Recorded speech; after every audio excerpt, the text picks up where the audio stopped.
നമ്മൾ morning fresh up ഒക്കെ ആയിട്ട് നമ്മൾ നേരെ ബ്രേക്ക്ഫാസ്റ്റ് കഴിക്കാൻ വേണ്ടിയിട്ട് ഇതാ പാരഡൈസ് റെസ്റ്റോറൻറ്റിലാണ് കേട്ടോ പോയത്. അവിടെയെന്ന് വെച്ച് കഴിഞ്ഞാൽ നീറ്റ്നെസ്സിൻ്റെ കാര്യമായാലും അതുപോലെ ഫുഡിൻ്റെ ക്വാളിറ്റീൻ്റെ കാര്യത്തിലായാലും നല്ല അടിപൊളിയായിരുന്നു. പക്ഷേ റേറ്റ് ഇത്തിരി കൂടുതലാണ്. പക്ഷേ എന്നാലും നമ്മൾ ബാക്കി കാര്യങ്ങൾ വെച്ച് നോക്കുമ്പോൾ നല്ല അടിപൊളിയായിരുന്നു കേട്ടോ. നമ്മൾ അവിടെ നിന്ന് മസാല ദോശ അതുപോലെ തന്നെ പൂരിയും അതുപോലെ ചായയുമാണ് ഓർഡർ ചെയ്തത്. അങ്ങനെ ഫുഡൊക്കെ കഴിച്ച് നമ്മൾ നേരെ പോയത് നമ്മൾ ഊട്ടിയിൽ ചെന്ന് കഴിഞ്ഞാൽ ഒരിക്കലും മിസ് ചെയ്യാത്തൊരു സ്ഥലത്തോട്ടാണ്, അതായത് തേയില ഫാക്ടറിയിലോട്ടാണ് കേട്ടോ. അവിടെ നിന്നൊരു ബാൻഡൊക്കെ നമുക്ക് കെട്ടിത്തന്നു. അത് നമുക്ക് തേയിലൊക്കെ മേടിക്കണമെങ്കിൽ സ്കാൻ ചെയ്യാൻ വേണ്ടിയിട്ടാണ് കേട്ടോ. സ്കാൻ ചെയ്ത് അങ്ങനെ മേടിക്കാമെന്നാണ് പറഞ്ഞത്.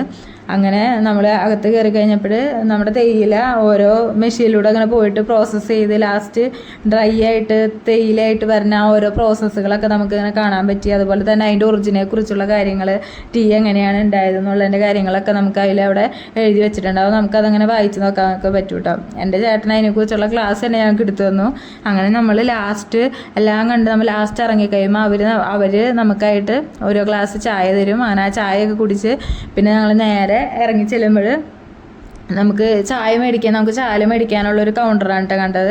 അവിടെ നമുക്ക് 3 ഫ്ലേവർ ചായയാണ് ഉണ്ടായിരുന്നത്. പല ഫ്ലേവർ ഉണ്ട്. അതിൽ മെയിനായിട്ട് ഫ്ലേവറായിട്ട് പാക്ക് ചെയ്ത് തന്നേക്കുന്നത് 3 എണ്ണമായിരിക്കും.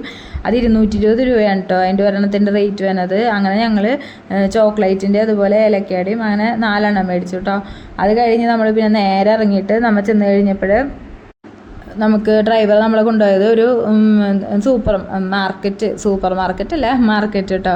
അങ്ങനെ മാർക്കറ്റിലാണ്. ആ മാർക്കറ്റിൽ നമുക്ക് ഫുഡായാലും കഴിക്കാനായിട്ട് ഒരുപാട് സാധനങ്ങൾ, അതുപോലെ തന്നെ ഡ്രസ്സ്, പിന്നെ എന്താ പറയുക, വള, കമ്മൽ, കളിപ്പാട്ടങ്ങൾ, അങ്ങനെ പല പല സാധനങ്ങളുണ്ട്. നമ്മളതിന് കുറച്ചൊക്കെ പർച്ചേസ് ചെയ്തിട്ട് പിന്നെ നേരെ 2 കൊക്കോള മേടിക്കാൻ വേണ്ടി പോയി. ഇത് അയച്ചപ്പോൾ പിന്നെ നമ്മൾക്ക് അവിടെ തന്നെ ഒരു മല പോലത്തെ ഒരു വ്യൂ ഒക്കെ ഉണ്ടായിരുന്നു. ആ വ്യൂ പോയിന്റിലൊക്കെ പോയി നല്ല കാഴ്ചകളൊക്കെ കണ്ട് കുറച്ച് നേരം അവിടെ എൻജോയ് ചെയ്ത് പിന്നെ തിരിച്ചു പോന്നു കേട്ടോ.